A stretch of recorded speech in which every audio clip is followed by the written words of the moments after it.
উফ, এইবার এমন একটা দাও মারবো না যে কৃষ্ণচন্দ্র কেঁদে কুল পাবে না। কিন্তু সেটা একমাত্র সফল হবে যদি কৃষ্ণনগরের মন্ত্রী আমাদের পাশে থাকে। আরে ও তো মোহর ছাড়া আর কিছুই চেনে না। ওকে খবর দিয়েছি এক্ষুনি এলো বলে। রাজামশাই, কৃষ্ণনগরের মন্ত্রী এসেছেন। ওকে ভেতরে পাঠিয়ে দাও। প্রণাম খাম্বাজরাজ। এ কি রানীমা, আপনি? আমি তোমাদের কৃষ্ণনগরের রানীমা নই, আমার নাম ললনা। আমি হরেক রকমের গলায় কথা বলতে পারি। এটা আমার আসল গলা। ওরে বাবা রে বাবা রে বাবা, আপনি তো প্রতিভার জলজ্যান্ত রূপ। একে আপনি কোথা থেকে পেলেন খাম্বাজরাজ? বেশ কিছুদিন আগে একটা যাত্রা দেখতে গিয়ে ললনার সাথে পরিচয় হয়। ওর ব্যাপারে সবকিছু জানার পরে আমার মাথায় একটা বুদ্ধি খেলে যায়। তাই আপনি আমাকে ডেকে পাঠিয়েছেন, তাই তো? একদম তাই। আমার একটা পরিকল্পনা আছে। ছলে বলে কৌশলে ওই কৃষ্ণনগরের আসল রানীকে কিছুদিনের জন্য বাইরে পাঠাতে হবে, আর সেই সুযোগে সেসব দায়িত্ব আমার ওপরে ছেড়ে দিন। আমি নিজের দায়িত্ব নিয়ে ললনাকে কৃষ্ণনগরের রানীর সমস্ত আদব কায়দা শিখিয়ে দিয়েছি। এখন শুধু আমি বাকি ব্যাপার নিয়ন্ত্রণ করব। এখন মহারাজ বাৎসরিক হিসেব নিয়ে ব্যস্ত, তাই রানীমা চলে যাবেন আর তার বদলে ঢুকবে ললনা দেবী। তাহলে আর দেরি কেন? আজ রাতেই বেরিয়ে পড়ো। আর যদি আমার পরিকল্পনা অনুযায়ী এগোতে পারো, তাহলে কিছুদিন পরে তুমি হয়ে উঠবে কৃষ্ণনগরের রাজা। আমার কত দিনের আশা। চলুন তাহলে। হ্যাঁ চলুন, রাজবাড়ির বাকি ব্যাপার যেতে যেতে বুঝিয়ে দেব। রানীমা কিভাবে কথা বলেন, কাকে কি বলে ডাকেন, রাজবাড়ির কোথায় কি আছে সব।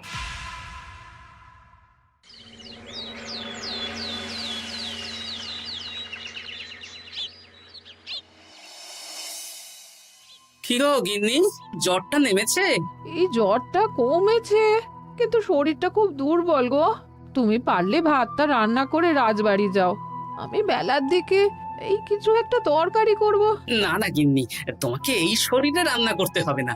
আমি তরকারির সবজি কুটে রাখছি। হ্যাঁ, ওই পুটির মাকে বলে রাখবো, ও এসে রান্না করে দেবে। তাহলে তো ভালোই হয়। জ্বরে একেবারে শরীরটা দুর্বল করে দিয়েছে গো। হ্যাঁ, তুমি বিশ্রাম নাও গিন্নি, আমি রান্নাঘরে যাই। কি গোপাল আজকে এখনো এলো না? ও কোনোদিন সময় এসেছে মহারাজ? ওকে তাড়িয়ে আপনি একটা কাককে রাজসভায় রাখলেও সে সময়ে আসবে। না, আসলে গোপালের গিন্নির খুব জ্বর, আমি দেখে এসেছি। তাই হয়তো ওর গিন্নির সেবা শুশ্রূষা করতে গিয়ে গোপালের দেরি হচ্ছে। তোমাকে আর গোপালের হয়ে কাসুন্দি গাইতে হবে না। এই তোমরা থামো তো। একটু দেরি হয়ে গেল মহারাজ। আসলে গিন্নির খুব জ্বর, তাই কিছুটা রান্না করে এলাম। আচ্ছা আচ্ছা আচ্ছা, তা এখন তোমার গিন্নির শরীর কেমন আছে? আগের থেকে ভালো আছে মহারাজ, জ্বরটা কমেছে, কিন্তু শরীর খুব দুর্বল। বেশ বেশ, একটু যত্নআত্তি করো। যাই হোক, আজকে সারা বছরের খরচের হিসেব আর আগামী অর্থনৈতিক বছরের প্রকল্প নিয়ে আলোচনা হবে। আলোচনা শুরু করা হোক। বিগত অর্থনৈতিক বছরে বিভিন্ন খাতে মোট খরচ হয়েছে 15,700 মোহর, আর বিভিন্ন কর বাবদ উপার্জন হয়েছে 22,000 মোহর। তাহলে তো মহারাজ ভালোই লাভ হয়েছে। এবার আমাদের দিকে একটু নয়ন মেলে তাকালেই হয়। সেসব তো দেখবই, কিন্তু তার আগে আমি মন্ত্রীর সাথে বিগত বছরের সব খরচ নিয়ে হিসেবে বসবো। হ্যাঁ, বেশিরভাগ দায়িত্ব তো মন্ত্রীমশাইয়ের কাঁধেই থাকে, তাই উনি কোনো হিসেবে জল দিয়েছেন কিনা সেটাও পরখ করে নেওয়া যাবে। এত কাজের চাপ যাচ্ছে কদিন, শান্তিতে ঘুমোতেও পাচ্ছি না। মন্ত্রী, তুমি আজ বিকেলে রাজবাড়িতে চলে এসো। বিগত অর্থনৈতিক বছরের হিসেবগুলো একবার দুজনে বসে মিলিয়ে নেব। আচ্ছা মহারাজ, যা করার তাড়াতাড়ি করে নিতে হবে। এখন দেরি করলেই এই বছরের প্রকল্পগুলো শুরু করতে দেরি হয়ে যাবে। মহারাজের জয় হোক। বলো প্রহরী, তুমি কি কিছু বলবে? মহারাজ, একজন কালো চাদর মুড়ি দেওয়ার লোক এলেন আর আমার হাতে এই চিঠিটা ধরিয়ে দিয়ে চলে গেলেন। এই গরমে চাদর মুড়ি? অদ্ভুত লোকটা। কি রে বাবা? সর্বনাশ! কি হলো? তোমাদের রানীমার জ্যাঠামশাই খুব অসুস্থ, তাই পরিবারের সবার সাথে দেখা করতে চান। ও মা গো, আজ সভা এখানেই শেষ। এইবার শুরু হবে আসল খেলা। কি বলছেন মহারাজ? হ্যাঁ রানী, আমাকে এক্ষুনি জ্যাঠামশাইয়ের কাছে যাওয়ার বন্দোবস্ত করে দিন মহারাজ। কিন্তু রানী, তোমার জ্যাঠামশাইয়ের বাড়ি কৃষ্ণনগর থেকে ঘোড়ার গাড়িতে গেলেও তো 1.5 দিন সময় লেগে যাবে। এদিকে আমার এত কাজের চাপ। আপনি বরং কয়েকদিন পরে আসুন, আমাকে এক্ষুনি যেতে হবে মহারাজ। বেশ বেশ, আমি তোমার যাওয়ার ব্যবস্থা করছি। সাবধানে যেও রানী, আমি 2-3 দিনের মধ্যেই আসছি।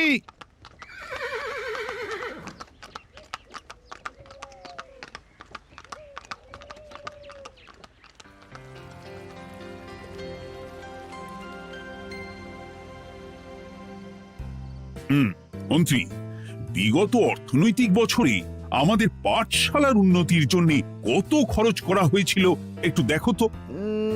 সব মিলিয়ে মোট 150 মোহর মহারাজ। কিন্তু আমার এখানে তো 170 মোহর দেখাচ্ছে। 170 মোহর? তা কি করে হয়? একই রানীমা, আপনি ঘোড়ার গাড়ি করে গেলেন আর হেঁটে চলে এলেন। সে আমার ব্যক্তিগত ব্যাপার, তুমি তোমার কাজ করো।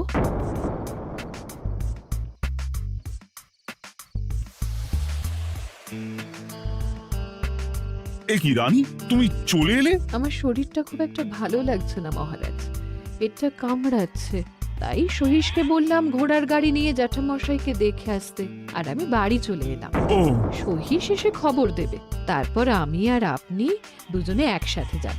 বেশ বেশ, ঠিক আছে রানী, তুমি বিশ্রাম নাও। বিশ্রাম না, আমি একটু স্নান ঘরে যাব, পেটটা কেমন মোচড় দিচ্ছে। মহারাজ কিছুই বুঝতে পারেনি, মজা জমবে।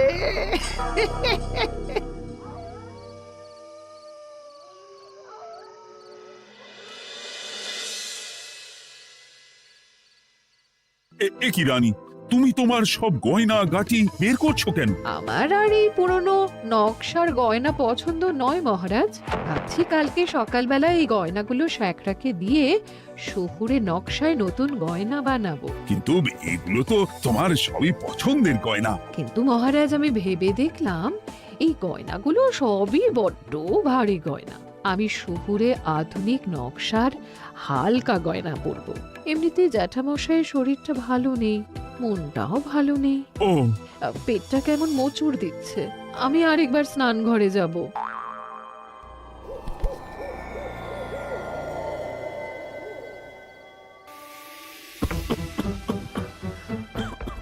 ওই তো মন্ত্রী মশাই এসেছে।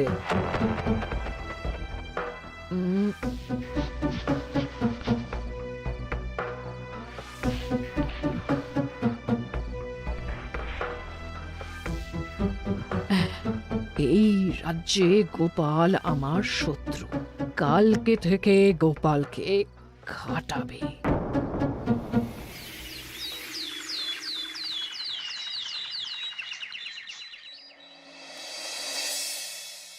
হায় হায় হায়, কি হলো রানী, কি হলো? গতকাল রাতে আমার সমস্ত গয়না চুরি হয়ে গেছে। হ্যাঁ? বলো কি প্রহরী? বলুন মহারাজ। গতকাল রাতে রানীর সব গয়না চুরি হয়ে গেছে। তুমি আরেকজনকে নিয়ে এক্ষুনি খোঁজ করা শুরু করো। যথাজ্ঞা মহারাজ।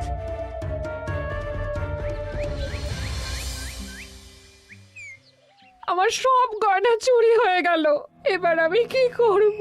আরে রানী, তুমি কেঁদো না, সেই সকাল থেকে কেঁদেই চলেছো। আমি তো প্রহরীকে খোঁজ করতে পাঠিয়েছি। এই সব প্রহরী কর্মচারী কাউকে বিশ্বাস হয় না আমার, আজ থেকে সবাইকে ছুটি দিয়ে দেব। কি বলছো তুমি? সবাইকে ছুটি দিয়ে দিলে রাজবাড়ির কাজ কে করবে? কেন? আমাদের সবচেয়ে বিশ্বাসযোগ্য সভাসদ গোপাল আজ থেকে রাজবাড়ির সব কাজ গোপাল করবে। কি বলছো? আপনি কি বলতে চাইছেন? গোপাল বিশ্বাসযোগ্য না? হ্যাঁ, গোপাল আমার সবচেয়ে প্রিয়, ওর চেয়ে বিশ্বাসযোগ্য আর কেউ নেই। কিন্তু কোনো কিন্তু না, বলবেন আপনার আদেশ। এক্ষুনি গোপালকে ডেকে পাঠান। যেমন তোমার ইচ্ছে। গোপাল, গতকাল রাতে রানী সব গয়না চুরি হয়ে গেছে, তাও আবার ঘরের ভেতর থেকে। আমি চাই তোমার মতো বিশ্বাসযোগ্য লোকই রাজবাড়ির সমস্ত কাজ করুক। মানেটা ঠিক বুঝতে পারলাম না রানীমা। মানে আমি রাজবাড়ির বেশিরভাগ কর্মচারীকে ছুটি দিয়ে দিচ্ছি, তার বদলে রাজবাড়ির কাজ করবে তুমি। কিন্তু কোনো কিন্তু না। রাজসভার ভাড়ামো অনেক হয়েছে, এবার থেকে তোমার কাজ বাসন মাজা, ঘর মোছা, কাপড় কাচা, পুরো রাজবাড়ি ঝাঁট দিয়ে পরিষ্কার করা। এই সেরেছে। যাও, রান্নাঘর থেকে বাসন নিয়ে পুকুর পাড়ে গিয়ে বাসন মাজবে। এ কি গোপাল, রাজসভা থেকে সোজা পুকুর পাড়ে? কি হয়েছে নাকি? খুব হাসি পাচ্ছে না? হাসি তো পাবেই, নতুন রানীমা আসার পরে তোমার এই হাল করে ছেড়ে দিল। নতুন রানীমা? না, আসলে ঘটা বলতে চাইছে রানীমা তোমাকে নতুন চাকরি দিয়ে এই হাল করলো। ও যা হয়েছে ভালো হয়েছে, আমার পেছনে না লেগে নিজের কাজ করুন যান। কোথায় কি বলতে হয় জানিস না নাকি? অভ্যেস নেই তো, তাই মুখ ফসকে বেরিয়ে গেছে।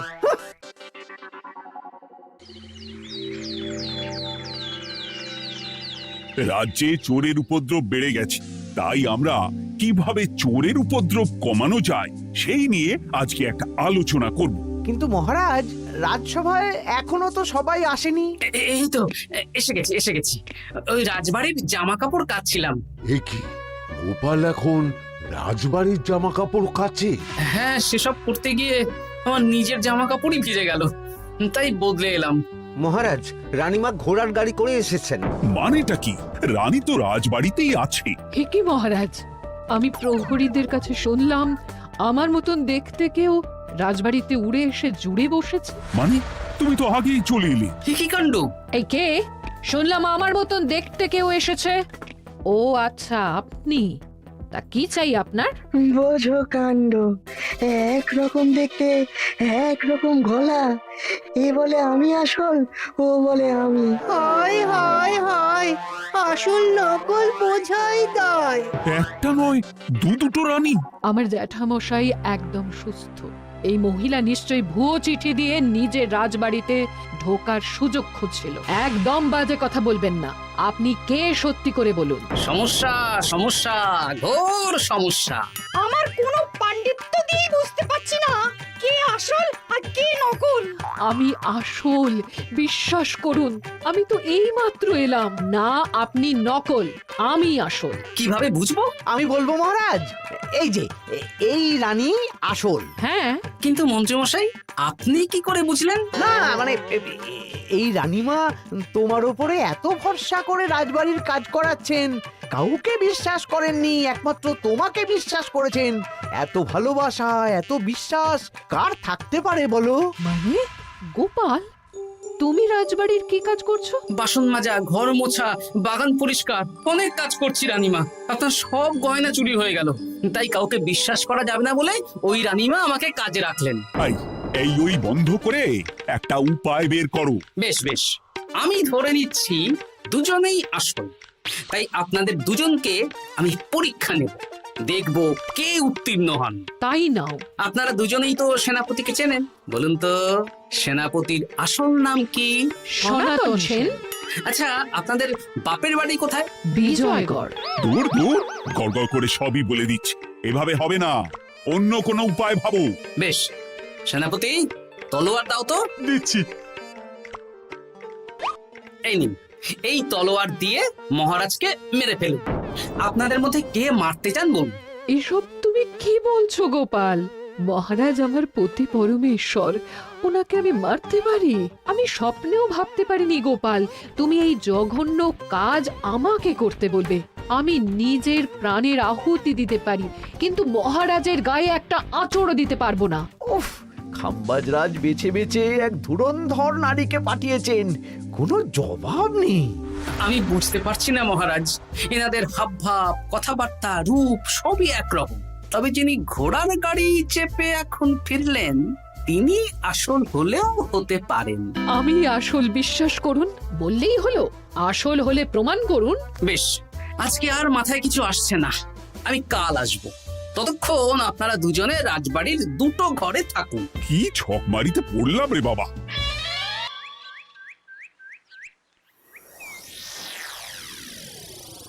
ললনা একদম তৈরি হয়ে এসেছে।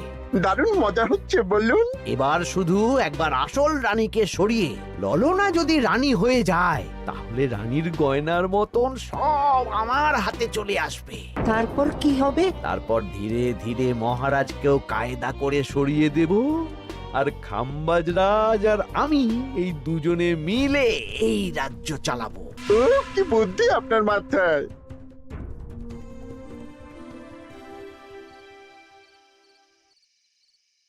বলছি শোনো না, আমার শাড়িটা একটু ছিঁড়ে গেছে গো। তুমি বাজার থেকে কালকে আমার জন্য একটা শাড়ি নিয়ে আসতে পারবে? হ্যাঁ, আচ্ছা বেশ, নিয়ে আসবো শাড়ি। শাড়ি শাড়ি শাড়ি, এই তো মাথায় বুদ্ধি এসেছে। কাল নয়, আজকেই। গোপাল, তুমি কিছু ভাবতে পারলে? মহারাজ, আপনার দুই রানীকে ডাকুন। আমার তো একটাই রানী। ওই হলো মহারাজ, আসল নকল দুজনকেই ডাকুন। কই গো, একটু বাইরে এসো। বলুন মহারাজ, আপনি ডাকছেন? আচ্ছা, আমি দুটো শাড়ি নিয়ে এসেছি, লাল শাড়ি আর নীল শাড়ি। এই দুটোই মন্ত্রপুত শাড়ি, এক সিদ্ধ পুরুষ দিয়েছেন। কে তিনি? না, সেসব এখন বলা যাবে না, তবে এই শাড়ি দুটো একটা একটা করে ওনাদের দিয়ে দিন। এবার আমি এই শাড়ির বিশেষত্ব বলি। হ্যাঁ বলো গোপাল, বলো। আপনারা দুজনেই আজ রাতে এই শাড়িটা পরবেন, সারা রাত পরে থাকবেন। এই শাড়িগুলো 12 হাত মাপের শাড়ি। আগামীকাল সূর্যোদয় হওয়ার পরে যার শাড়ি 4 হাত কমবে সেই হবে আসল রানী। আচ্ছা বেশ, তাহলে তোমরা দুজনেই এই শাড়ি পরে থাক।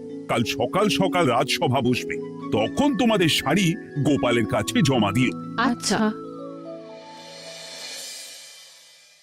আমি যে নকল সেটা বুঝতে দেওয়া যাবে না।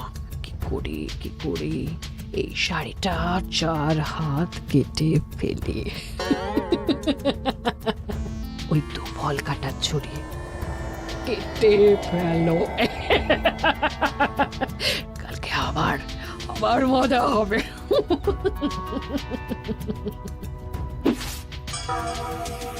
হে ঠাকুর, রক্ষা করো ঠাকুর, আমার শাড়িটা যেন 4 হাত কমে যায়। ঠাকুর রক্ষা করো।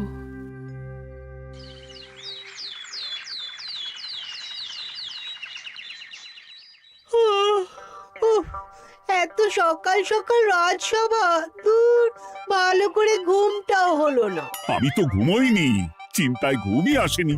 কই গো, তোমরা এসো। এই নিন আমার শাড়ি, এবার মেপে দেখুন, এটা 4 হাত কমে গেছে। এই দেখুন মহারাজ, বিশ্বাস করুন আমি আসল, কিন্তু এই শাড়িটা সারা রাত পরে থাকা সত্ত্বেও 4 হাত তো দূর, 4 আঙুলও কমেনি। লাল শাড়িটাই ছোট মনে হচ্ছে। তাহলে তুমি আসল? উফ বাবা, বাঁচা গেল। আয়, কে আছো? এই নকল রানীকে কারাগারে বন্দি করো। দাঁড়ান মহারাজ, বন্দি করতে হলে যার শাড়ি 4 হাত কমে গেছে তাকে বন্দি করুন। কেন? আমার শাড়ি তো 4 হাত কমে গেছে। শর্ত অনুযায়ী যে আসল তার শাড়ি তো 4 হাত কমবে না, আপনি ধরা পড়ে গেছেন নতুন রানীমা। এগুলো কোনো মন্ত্রপুত শাড়িই নয়, এগুলো আমার পরিকল্পনার প্যাচ। আপনি নিশ্চয়ই নিজেকে আসল প্রমাণ করার জন্য শাড়িটা কেটেছেন। না মানে, না না না, তাহলে কমলো কি করে? না মানে হয়ে গেল। সত্যি গোপাল, তোমার বুদ্ধির জবাব নেই। গোপাল, তুমি আমাকে বাঁচালে। এই যে নতুন রানীমা, চুপ করে কেন? ওকে আমি কারাগারে গিয়ে বেত মারছি, তাহলেই সব বলবে। বল, কে তুই বল? আসলে মানে আমার নাম ললনা। আমি যাত্রাপালা করি, অনেক রকম গলায় কথা বলতে পারি। কদিন আগে খাম্বাজ রাজ আর এই মন্ত্রী মশাই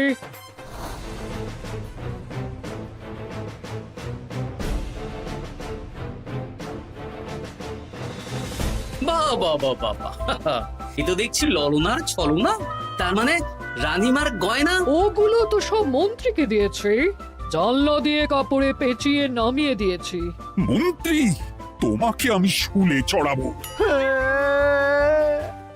ভুল হয়ে গেছে মহারাজ, আমাকে ক্ষমা করুন। প্রাণে মারবেন না, সব গয়না ফেরত দিয়ে দেবো মহারাজ। তুমি শত্রু রাজ্যের প্ররোচনায় এত বড় ক্ষতি করতে চেয়েছিলে? ক্ষমা করুন মহারাজ, ক্ষমা করুন। সেনাপতি, মন্ত্রীকে 1000 বার বেত্রাঘাত করো। আর এই ললনার কি হবে? আমি অনেক দিন ধরে বাড়িতে একটা কাজ করার লোক খুঁজছি, ওনাকেই পাঠিয়ে দিন। আমার গিন্নি শুয়ে বসে থাকবে আর উনি খাটবেন। নয়, হ্যাঁ, ললনার ছলনা ভেস্তে গেল।